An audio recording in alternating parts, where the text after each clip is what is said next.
আজ রোববার রাত থেকে শুরু হয়ে পরদিন ভোর পর্যন্ত চন্দ্রগ্রহণ চলবে। বাংলাদেশ সহ বিশ্বের বিভিন্ন স্থান থেকে আজ রোববার দেখা যাবে পূর্ণগ্রাস চন্দ্রগ্রহণ।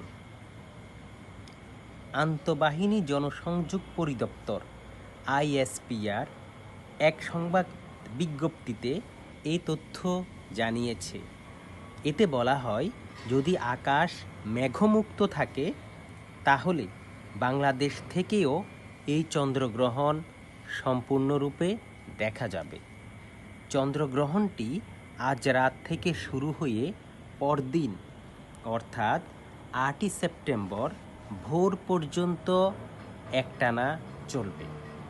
মোট 7 ঘন্টা 27 মিনিট দীর্ঘক্ষণ এটি স্থায়ী হবে। বাংলাদেশ সময় অনুযায়ী 7ই সেপ্টেম্বর রাত 9টা 28 মিনিটে চন্দ্রগ্রহণ শুরু হবে। চন্দ্রগ্রহণটি পূর্ণাঙ্গভাবে দেখা যাবে এমন স্থান হলো পূর্বে ইন্দোনেশিয়ার হিলা দ্বীপ থেকে শুরু করে পশ্চিমে কেনিয়ার অর্থাৎ আফ্রিকার মোম্বাসা বন্দর পর্যন্ত।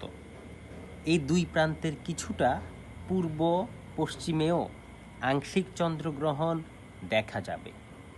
তবে উত্তর আমেরিকা, ক্যারিবীয় অঞ্চল ও দক্ষিণ আমেরিকার প্রায় 90% এলাকা থেকে এই চন্দ্রগ্রহণ দেখা যাবে না।